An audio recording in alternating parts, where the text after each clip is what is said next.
क्या आप जानते हैं कि रामायण के सबसे शक्तिशाली योद्धाओं में से एक ऐसा योद्धा था जिसने स्वयं देवराज इंद्र को हराकर इंद्रजीत की उपाधि प्राप्त की थी। ऐसा योद्धा जो बादलों में छिपकर युद्ध करता था और जिसके पास ब्रह्मास्त्र जैसे दिव्यास्त्र थे। आज की इस कहानी में हम जानेंगे उस महायोद्धा मेघनाद यानी इंद्रजीत की पूरी कथा, उसकी अद्भुत शक्तियों के बारे में और कैसे उसका अंत हुआ। ये कहानी सिर्फ एक युद्ध की नहीं, बल्कि धर्म और अधर्म के बीच के संघर्ष की है, साहस और भक्ति की है और छल के विरुद्ध सत्य की विजय की है। तो बने रहिए हमारे साथ इस पूरी यात्रा में, क्योंकि ये कहानी आपको अंत तक बांधे रखेगी। आज से हजारों वर्ष पूर्व की बात है, जब त्रेता युग में लंका के राजा रावण और मर्यादा पुरुषोत्तम के बीच एक भयंकर महायुद्ध चल रहा था। ये युद्ध केवल दो राजाओं के बीच का युद्ध नहीं था, बल्कि ये धर्म और अधर्म के बीच, सत्य और असत्य के बीच और न्याय और अन्याय के बीच का महासंग्राम था। इस युद्ध में अब तक रावण अपने अनेक शक्तिशाली योद्धाओं को खो चुका था। उसका भाई कुंभकर्ण, जो अपनी विशाल काया और अपार शक्ति के लिए जाना जाता था, युद्ध में वीर गति को प्राप्त हो चुका था।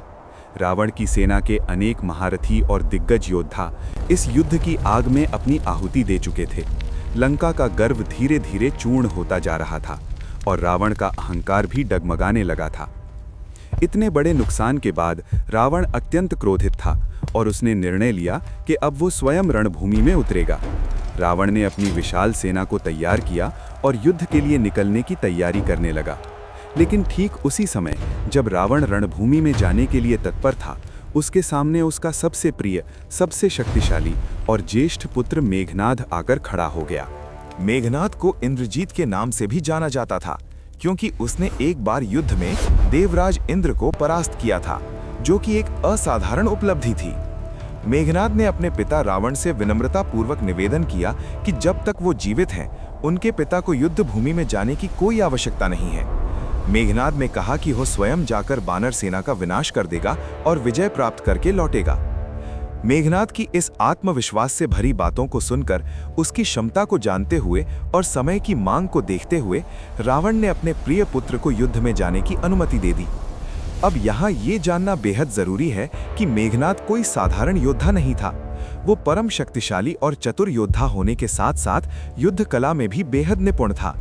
लेकिन मेघनाद की सबसे बड़ी विशेषता ये थी कि वो माया और छल कपट में भी महारत रखता था। वो बादलों में छिपकर अदृश्य होकर शत्रुओं पर आक्रमण करने में बेहद माहिर था। यही उसकी युद्ध रणनीति की सबसे बड़ी ताकत थी। इसके अलावा मेघनाद के पास ब्रह्मास्त्र, नारायणास्त्र, पाशुपतास्त्र और अनेकों दिव्य अस्त्र शस्त्र थे, और वो इन सभी का सही और कुशलतापूर्वक उपयोग करना जानता था। उसने कठोर तपस्या करके ब्रह्मदेव से ये दिव्यास्त्र प्राप्त किए थे और युद्ध कला में वो अपने समय का एक महान योद्धा माना जाता था। इसी कारण उसने एक बार देवराज इंद्र को युद्ध में हराया था और तभी से उसे इंद्रजीत के नाम से जाना जाने लगा था। दूसरी ओर विभीषण के गुप्तचरों ने बानर राज सुग्रीव को सूचना दी कि इस बार रणभूमि में मेघनाद आने वाला है। ये समाचार सुनकर विभीषण ने तुरंत सुग्रीव और बानर सेना के अन्य सेनापतियों को चेतावनी दी। विभीषण ने बताया कि मेघनाद पूरे लंका का सबसे शक्तिशाली, सबसे चतुर और अत्यंत विनाशकारी योद्धा है। उन्होंने कहा कि मेघनाद का युद्ध कौशल असाधारण है और वो अपनी मायावी शक्तियों का उपयोग करके शत्रुओं को भ्रमित कर देता है। विभीषण ने सुग्रीव को सलाह दी कि वे अपनी बानर सेना को और भी सतर्क और चौकन्ना रखें, क्योंकि मेघनाद से युद्ध करना बेहद कठिन होगा। विभीषण के इन शब्दों को सुनकर सुग्रीव और उनकी पूरी बानर सेना सतर्क हो गई और वे सभी रणभूमि में मेघनाद के आगमन का इंतजार करने लगे। कुछ समय बाद मेघनाद अपनी विशाल असुर सेना के साथ रणभूमि में पहुंच गया। उसकी सेना बेहद संगठित और शक्तिशाली थी। मेघनाद के आगमन के साथ ही युद्ध का शंखनाद हुआ और असुर सेना ने बिजली की गति से बानर सेना पर आक्रमण कर दिया। दोनों सेनाओं के बीच एक भयंकर और विकराल युद्ध शुरू हो गया। रणभूमि में चारों ओर हाहाकार मच गया। असुर सेना और बानर सेना एक दूसरे से जमकर भिड़ गए और दोनों ओर से योद्धा अपनी पूरी ताकत से लड़ने लगे। शुरुआत में दोनों सेनाएं एक दूसरे को कड़ी टक्कर दे रही थीं। बानर सेना अपने साहस और शक्ति से असुर सेना का मुकाबला कर रही थी और असुर सेना भी अपनी पूरी शक्ति से बानरों पर प्रहार कर रही थी। युद्ध लगभग बराबरी पर चल रहा था, लेकिन ये स्थिति मेघनाद को पसंद नहीं आई। उसे अपनी सेना की इस स्थिति से क्रोध आया और उसने तय किया कि अब वो अपनी असली शक्ति का प्रदर्शन करेगा। मेघनाद ने अपनी मायावी शक्तियों का उपयोग करना शुरू कर दिया। वो अपने रथ में बैठकर आकाश में उड़ गया और फिर बादलों के बीच ओझल यानी अदृश्य हो गया। अब मेघनाद बादलों में छिपकर पूरी बानर सेना पर अपने घातक तीरों से भयंकर आक्रमण करने लगा। उसके तीर इतने तेज और घातक थे कि बानर सेना के योद्धाओं को समझ नहीं आ रहा था कि ये तीर कहां से आ रहे हैं। मेघनाद अदृश्य होकर ऊपर से लगातार तीरों की बारिश कर रहा था। उसने केवल तीरों से ही नहीं बल्कि अपनी मायावी शक्ति का उपयोग करके आकाश से बिजली भी बरसानी शुरू कर दी। ये एक भयानक दृश्य था। चारों ओर तबाही मची हुई थी। मेघनाद के इस भयंकर आक्रमण में हजारों वानर और भालू योद्धा वीर गति को प्राप्त हो गए। पूरी रणभूमि में बानर सेना के योद्धाओं के शव बिखरे पड़े थे। ये देखकर पूरी बानर सेना में हाहाकार मच गया। असुर सेना का पलड़ा अब पूरी तरह से भारी हो चुका था और बानर सेना के योद्धा भयभीत होने लगे थे। बानर राज सुग्रीव, सेनापति अंगद और नल नील सभी ये देखकर घबरा गए। उन्हें समझ नहीं आ रहा था कि इस स्थिति से कैसे निपटा जाए। मेघनाद का ये अदृश्य आक्रमण इतना घातक था कि बानर सेना उसका कोई जवाब नहीं दे पा रही थी। ऐसी विकट परिस्थिति को देखकर सुग्रीव ने तुरंत निर्णय लिया और उन्होंने अपने कुछ विश्वसनीय बानर सैनिकों को तत्काल के पास भेजा ताकि उन्हें युद्ध भूमि की इस चिंताजनक स्थिति के बारे में बताया जा सके।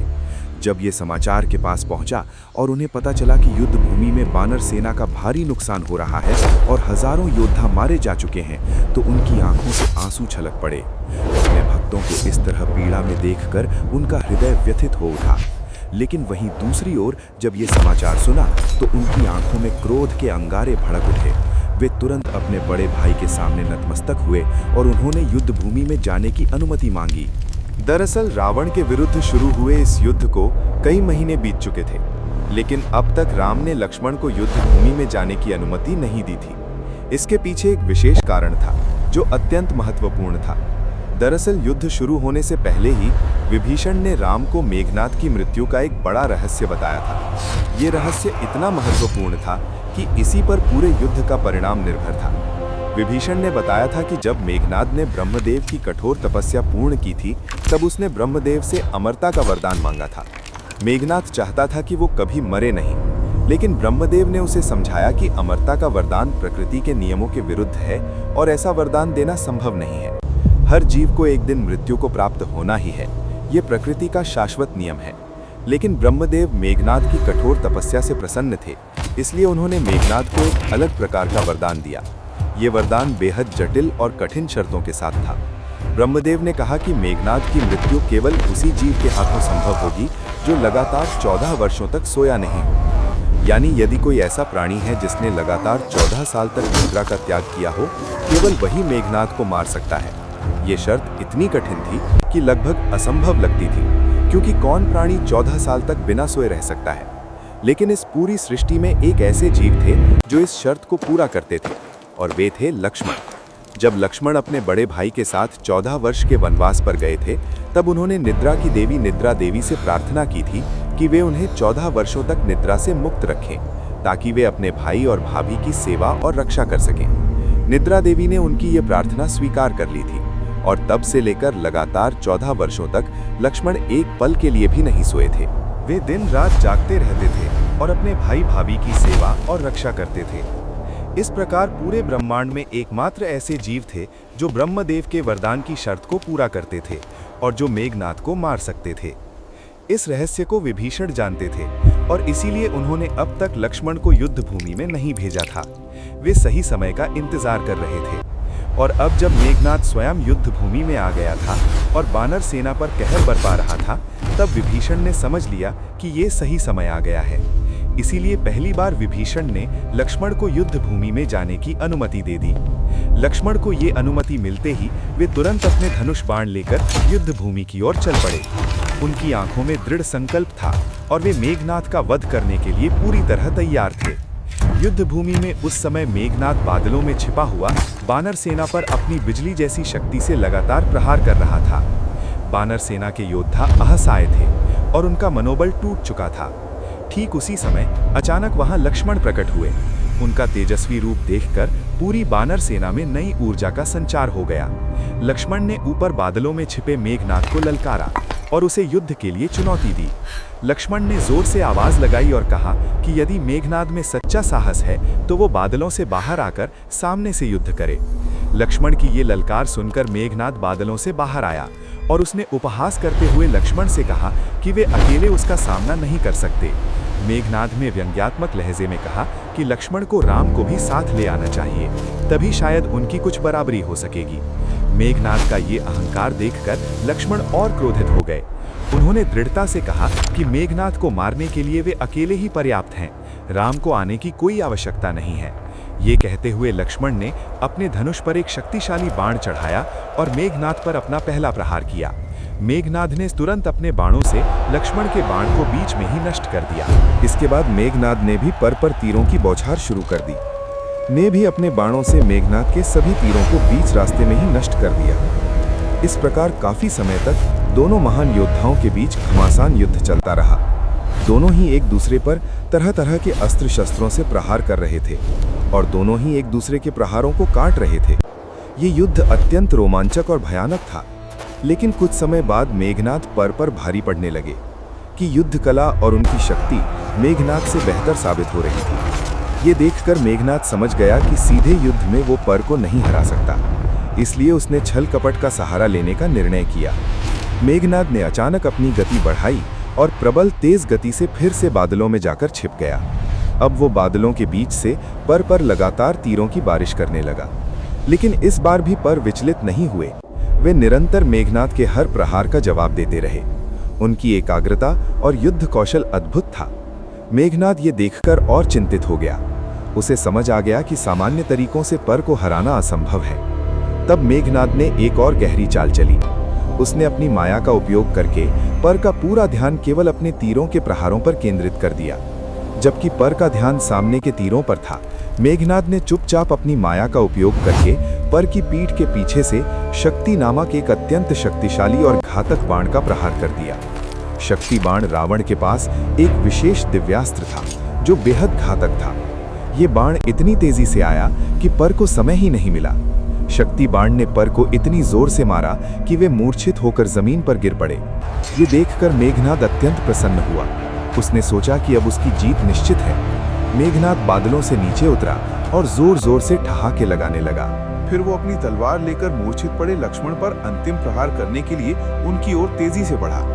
लेकिन जैसे ही मेघनाद के समीप पहुंचा, अचानक उसकी छाती में एक जोरदार गदा का प्रहार हुआ। ये प्रहार इतना शक्तिशाली था कि मेघनाद कोसों दूर जा गिरा। और ये प्रहार किसी और ने नहीं बल्कि स्वयं भक्त ने किया था। समय रहते व्यक्ति युद्ध भूमि में पहुंच गए थे और उन्होंने लक्ष्मण की रक्षा की। व्यक्ति ने तुरंत मूर्छित पड़े लक्ष्मण को अपनी बाहों में उठाया और उन्हें लेकर के राम के सामने आए। जब राम ने अपने प्रिय छोटे भाई को मूर्छित अवस्था में देखा तो उनका हृदय दुख और निराशा से भर गया। वे रो रोकर अपना बुरा हाल करने लगे। लक्ष्मण को इस अवस्था में देखकर सुग्रीव भी अत्यंत निराश हो गए। सुग्रीव समेत सभी प्रमुख योद्धा और पूरी वानर भालू सेना पूरी तरह से टूट चुकी थी। चारों ओर निराशा का माहौल था। सभी को लग रहा था कि अब सब कुछ खत्म हो गया है। ठीक इसी समय इस निराशा की घड़ी में विभीषण ने एक नई उम्मीद की किरण जगाई। उन्होंने सुषेण वैद्य का नाम लिया और बताया कि सुषेण वैद्य पूरे लंका के सबसे श्रेष्ठ और अनुभवी चिकित्सक हैं। विभीषण ने कहा कि केवल सुषेण वैद्य ही इस शक्तिबाण के प्रभाव को खत्म कर सकते हैं। ये सुनकर हनुमान में फिर से आशा जागी। हनुमान ने तुरंत विभीषण से सुषेण वैद्य का पता पूछा। विभीषण ने बताया कि सुषेण वैद्य लंका नगरी में रहते हैं। ये जानकारी मिलते ही हनुमान तुरंत उड़ान भरी और तीव्र गति से लंका नगरी की ओर चल पड़े। कुछ ही समय में हनुमान लंका पहुंच गए और उन्होंने सुषेण वैद्य को उनके घर में सोता हुआ पाया। हनुमान समय बर्बाद करना नहीं चाहते थे, इसलिए उन्होंने एक अद्भुत कार्य किया। उन्होंने सुषेण वैद्य के पूरे घर को ही जमीन से उखाड़ लिया और सुषेण वैद्य समेत पूरे घर को अपने हाथों में लेकर आकाश मार्ग से उड़ते हुए वापस युद्ध भूमि में पहुंच गए और राम के सामने रख दिया। वहीं दूसरी ओर लंका के महल में खुशी का माहौल था। रावण और मेघनाद समेत पूरा लंका खुशी के मारे झूम रहा था, क्योंकि उन्हें लग रहा था कि शक्ति बाण के घातक प्रहार से लक्ष्मण का बचना असंभव है और उनकी मृत्यु निश्चित है। रावण सोच रहा था कि लक्ष्मण की मृत्यु के बाद समेत पूरी बानर भालू सेना का मनोबल पूरी तरह टूट जाएगा और वे सभी लंका से वापस पलायन कर जाएंगे। लंका में जश्न का माहौल था और रावण विजय का स्वप्न देख रहा था। लेकिन इधर युद्ध भूमि में एक बड़ी हलचल से सुषेण वैद्य की निद्रा भंग हो गई। जब उन्होंने अपनी आंखें खोलीं तो वे अपने आप को लंका में नहीं बल्कि एक अलग स्थान पर पाकर भयभीत हो गए। वे समझ नहीं पा रहे थे कि ये क्या हो गया। तभी विभीषण उनके सामने आए और उन्होंने सुषेण वैद्य को पूरी स्थिति समझाई।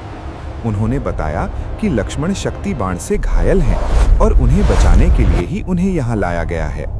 ये सब सुनकर सुषेण वैद्य ने तुरंत लक्ष्मण की जांच की और फिर उन्होंने बताया कि शक्ति बाण के प्रभाव को खत्म करने का केवल एक ही उपाय है और वो है संजीवनी बूटी। सुषेण वैद्य ने कहा कि उत्तर दिशा में स्थित द्रोणागिरी पर्वत पर संजीवनी बूटी मिलती है। उन्होंने बताया कि केवल संजीवनी बूटी में ही इतनी शक्ति है कि वो शक्ति बाण के घातक प्रभाव को तुरंत खत्म कर सकती है और लक्ष्मण के शरीर को सामान्य अवस्था में वापस ला सकती है। ये सुनते ही हनुमान फिर से आगे आए। उन्होंने सुषेण वैद्य से संजीवनी बूटी की पहचान के बारे में विस्तार से पूछा। सुषेण वैद्य ने उन्हें संजीवनी बूटी के रंग, रूप और विशेषताओं का पूरा विवरण दे दिया। ये जानकारी मिलते ही हनुमान ने एक पल की भी देरी नहीं की। उन्होंने एक जोरदार उड़ान भरी और बेहद तीव्र गति से उत्तर दिशा की ओर द्रोणागिरी पर्वत की तरफ बढ़ने लगे। हनुमान का संकल्प दृढ़ था और वे लक्ष्मण को बचाने के लिए कुछ भी करने को तैयार थे। लेकिन लंका में रावण के एक गुप्तचर ने रावण को सुषेण वैद्य, संजीवनी बूटी और क के बारे में सारी बात बता दी। ये सुनकर रावण अत्यंत क्रोधित हो उठा। उसे समझ आ गया कि यदि संजीवनी बूटी ले आए तो बच जाएंगे और उसकी सारी योजना विफल हो जाएगी। इसलिए रावण ने तुरंत एक योजना बनाई। वो लंका से अंतर्धान होकर सीधे पाताल लोक में अपने ममेरे भाई कालनेमी के पास पहुंच गया। कालनेमी मारीच का पुत्र था और अपने पिता की तरह वो भी मायावी और अत्यंत शक्तिशाली असुर था। कालनेमी में माया और छल कपट की अद्भुत शक्ति थी। रावण ने कालनेमी को पूरी स्थिति बताई और उसे आदेश दिया कि वो कर को किसी भी तरह अपने माया जाल में फंसाकर समाप्त कर दे। कालनेमी ने रावण की बात मान ली। उसने अपनी मायावी शक्ति से क का मार्ग पता लगाया और फिर अपना भेष बदलकर एक साधु का रूप धारण कर लिया। कालनेमी उसी मार्ग में स्थित एक पर्वत की चोटी पर जाकर बैठ गया और क का नाम जपने लगा। ये एक चालाकी भरी योजना थी। कालनेमी जानता था कि क बेहद भक्त हैं और यदि उन्हें कोई क का नाम जपता दिखाई देगा तो वे जरूर रुकेंगे। आकाश मार्ग से द्रोणागिरी की ओर तेजी से बढ़ रहे थे। उनके मन में केवल एक ही विचार था, जल्द से जल्द संजीवनी बूटी लेकर वापस लौटना और क को बचाना। लेकिन तभी अचानक उन्हें क का नाम जपने की आवाज़ सुनाई दी। ये आवाज़ सुनकर क खुद को रोक नहीं पाए। क का नाम सुनना उनके लिए सबसे पवित्र और प्रिय था। उन्होंने देखा कि पर्वत की चोटी पर एक साधु क के ध्यान में बैठे हुए क का नाम जप रहे हैं। क पर्वत की चोटी पर उतर गए और उन्होंने उस साधु को प्रणाम किया। साधु के रूप में बैठे कालनेमी ने अपनी आंखें खोलीं और क को देखकर मुस्कुराया। फिर कालनेमी ने एक बड़ा झूठ बोला। उसने क से कहा कि क अब बिल्कुल स्वस्थ और कुशल मंगल हैं। कालनेमी ने झूठ बोलते हुए कहा कि ये सब रावण की तरफ से ली गई एक परीक्षा मात्र थी और हनुमान जी इस परीक्षा में सफलतापूर्वक उत्तीर्ण हो चुके हैं। ये सुनकर पहले तो हनुमान जी आश्चर्यचकित हुए, फिर वे प्रसन्न होने लगे। उन्हें लगा कि ये रावण की लीला है, लेकिन ये सब एक बड़ा छल था। वो साधु कोई और नहीं बल्कि मायावी कालनेमी था, जो बेहद चालाकी से झूठ बोल रहा था। इसके बाद साधु के रूप में कालनेमी ने हनुमान जी से कहा कि वे यहाँ कुछ फलाहार करें और विश्राम करके फिर वापस लंका की ओर प्रस्थान करें। उसने हनुमान जी को पानी से भरा एक मटका पीने के लिए दिया, लेकिन हनुमान जी ने उस मटके को देखकर कहा कि ये पानी उनके लिए पर्याप्त नहीं है और उन्हें अधिक पानी चाहिए जिसमें वे स्नान भी कर सकें। हनुमान जी ने अधिक पानी की मांग की। तब उस साधु ने हनुमान जी को पर्वत के नीचे बह रही एक नदी में जाने की सलाह दी। ये सुनकर हनुमान जी उस नदी की ओर चल दिए। दरअसल कालनेमी जो मटके में पानी दे रहा था वो पानी नहीं बल्कि एक घातक मायावी विष था। कालनेमी हनुमान जी को ये विष पिलाकर मारना चाहता था, लेकिन उसकी ये चाल विफल हो गई, क्योंकि हनुमान जी ने वो पानी नहीं पिया। लेकिन काल नेमी ने हनुमान जी को नदी की ओर भेजकर अपनी दूसरी चाल चल दी थी। दरअसल उस नदी में एक विशाल और खूंखार मायावी मगरमच्छ रहता था। ये मगरमच्छ इतना शक्तिशाली और खतरनाक था कि आज तक कोई भी उसके चंगुल से नहीं बच पाया था। काल नेमी ने सोचा कि ये मगरमच्छ हनुमान जी को मार देगा। हनुमान जी नदी में पहुंचे और स्नान करने लगे, लेकिन अचानक उस विशालकाय मगरमच्छ ने हनुमान जी पर हमला कर दिया। मगरमच्छ ने हनुमान जी को अपने जबड़ों में पकड़ने की कोशिश की, लेकिन हनुमान जी कोई साधारण प्राणी नहीं थे। उन्होंने तुरंत उस मगरमच्छ को पकड़ लिया और अपनी अद्भुत शक्ति से उसे धूल चटा दी। ने केवल एक मुक्के के प्रहार से उस विशाल मगरमच्छ को अधमरा कर दिया। ये देखना अद्भुत था। मगरमच्छ के मरते ही एक चमत्कार हुआ। वो मगरमच्छ अचानक एक सुंदर अप्सरा के रूप में बदल गई। दरअसल वो अप्सरा किसी ऋषि के श्राप से मगरमच्छ बन गई थी और हनुमान ने उसे उस श्राप से मुक्ति दिला दी। अप्सरा ने हनुमान को श्राप से मुक्त करने के लिए कृतज्ञतापूर्वक धन्यवाद दिया और फिर उसने हनुमान को एक महत्वपूर्ण चेतावनी दी। अप्सरा ने बताया कि जो साधु पर्वत पर बैठा है वो कोई साधु नहीं बल्कि एक मायावी और शक्तिशाली असुर है। अप्सरा ने कहा कि वो साधु रावण की एक चाल है और वो हनुमान को मारने के लिए भेजा गया है। ये सुनकर हनुमान का क्रोध 7वें आसमान पर पहुंच गया। उन्हें समझ आ गया कि उनके साथ धोखा हुआ है। पर्वत की चोटी पर काल नेमी सोच रहा था कि अब तक उस मगरमच्छ ने हनुमान का काम तमाम कर दिया होगा। वो अपनी जीत पर मुस्कुरा रहा था, लेकिन तभी अचानक एक भारी भरकम मुक्का उसके चेहरे पर आ लगा। ये मुक्का इतना जोरदार था कि काल नेमी का साधु का भेष टूट गया और वो अपने असली राक्षसी रूप में आ गया। काल नेमी काफी दूर जा गिरा। अब हनुमान तीव्र क्रोध में थे। उन्होंने काल नेमी पर अपनी गदा से जोरदार प्रहार किया। हनुमान ने कुछ ही प्रहारों में काल नेमी को मौत के घाट उतार दिया। काल नेमी की मृत्यु हो गई और रावण की एक और चाल विफल हो गई। इसके बाद हनुमान फिर से तीव्र गति से द्रोणागिरी पर्वत की ओर बढ़ चले। अब उनमें और भी अधिक दृढ़ संकल्प था और वे किसी भी कीमत पर संजीवनी बूटी लेकर लौटने के लिए प्रतिबद्ध थे। कुछ समय बाद हनुमान द्रोणागिरी पर्वत पर पहुंच गए। ये एक विशाल और सुंदर पर्वत था जो अनेकों औषधीय वनस्पतियों से भरा हुआ था। लेकिन यहाँ पहुंचने के बाद हनुमान को एक समस्या का सामना करना पड़ा। इतने संघर्ष और समय व्यतीत होने के बाद को सुषेण वैद्य द्वारा बताई गई संजीवनी बूटी की सटीक पहचान नहीं हो पा रही थी। पर्वत पर हजारों प्रकार की वनस्पतियां थीं और सभी एक जैसी दिख रही थीं। वे बहुत चिंतित हो गए। समय तेजी से बीत रहा था और लक्ष्य की स्थिति गंभीर थी। हनुमान को जल्दी से जल्दी वापस लौटना था। तब हनुमान ने एक बुद्धिमानी भरा निर्णय लिया। उन्होंने सोचा कि यदि वे सही बूटी की पहचान नहीं कर पा रहे तो क्यों न पूरे पर्वत के उस हिस्से को ही उखाड़ कर ले जाया जाए जहां संजीवनी बूटी होने की संभावना है। इस तरह सुषेण वैद्य स्वयं वहां से सही बूटी खोज सकेंगे। ये एक साहसिक और अद्भुत विचार था, लेकिन हनुमान एक महान भक्त और दयालु थे। इसलिए पर्वत के शिखर को उखाड़ने से पहले उन्होंने एक विशेष कार्य किया। हनुमान ने अपनी तंत्र विद्या का उपयोग करके उस पर्वत शिखर में रहने वाले हर छोटे बड़े जीव के मन में एक संकेत भेजा। ये संकेत एक चेतावनी थी कि वे जल्द ही उस स्थान को छोड़ दें, क्योंकि पर्वत को उखाड़ा जाने वाला है। हनुमान का ये कार्य उनकी करुणा और संवेदनशीलता को दर्शाता है। उन्होंने सुनिश्चित किया कि पर्वत को उखाड़ते समय किसी भी जीव की जान को खतरा न हो। हनुमान के इस संकेत को पाकर उस पर्वत शिखर पर रहने वाले सभी जीव जंतु, चाहे वे कितने भी छोटे क्यों ना हो, उस स्थान को छोड़कर सुरक्षित दूरी पर चले गए। जब हनुमान ने सुनिश्चित कर लिया कि सभी जीव सुरक्षित हैं, तब उन्होंने अपना आकार बेहद विशाल बना लिया। उनका रूप इतना विशाल हो गया कि वे पूरे पर्वत शिखर को अपने हाथों में समा सकें। फिर हनुमान ने अपने हाथ के एक ही शक्तिशाली प्रहार से उस पूरे पर्वत शिखर को जड़ से उखाड़ दिया और उसे अपने हाथ में संभाल लिया। ये दृश्य अद्भुत और अविश्वसनीय था। एक हाथ में विशाल पर्वत शिखर को लिए हुए बेहद तीव्र गति से आकाश में उड़ने लगे। वे जानते थे कि हर पल महत्वपूर्ण है और उन्हें जल्द से जल्द वापस पहुंचना है। जब पर्वत लेकर उड़ते हुए अयोध्या नगरी के समीप पहुंचे, तब नीचे अयोध्या के सैनिकों ने आकाश में इतनी विशाल काया को देखा तो वे घबरा गए। उन्हें समझ नहीं आया कि ये क्या है। सैनिकों ने तुरंत भरत के पास जाकर ये बात बताई। वे भी तुरंत अपने धनुष बाण लेकर आकाश की ओर देखने लगे।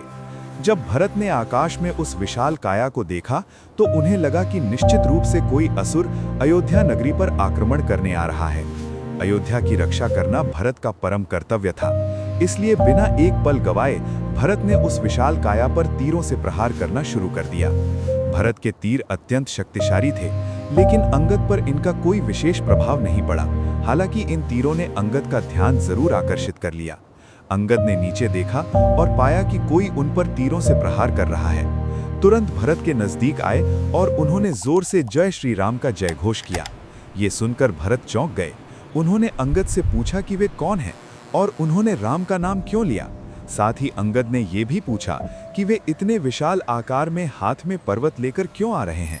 अंगद ने विनम्रता पूर्वक भरत को बताया कि वे राम के भक्त हैं और फिर उन्होंने पूरी स्थिति समझाई। अंगद ने बताया कि लक्ष्मण शक्ति बाण से घायल हैं और उन्हें बचाने के लिए वे द्रोणागिरी पर्वत से संजीवनी बूटी ला रहे हैं।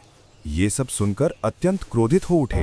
उनका क्रोध रावण और मेघनाद पर था, जिन्होंने उनके प्रिय भाई को घायल किया था।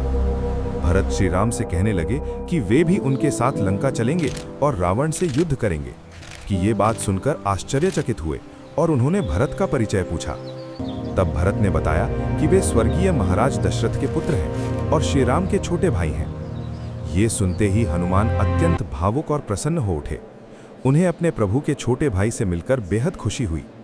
हनुमान ने भरत को सांत्वना दी और कहा कि वे लक्ष्मण को अवश्य ठीक कर देंगे। फिर भरत से विदा लेकर तीव्र गति से लंका की ओर आगे बढ़ गए। युद्ध भूमि में समेत पूरी वानर सेना की वापसी का बेसब्री से इंतजार कर रही थी। सभी उद्विग्न थे और चिंतित थे।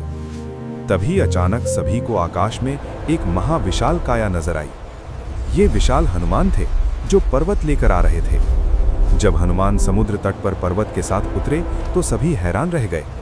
पूरी वानर सेना में उत्साह की लहर दौड़ गई। चारों ओर जय श्री राम और जय हनुमान का जय घोष होने लगा।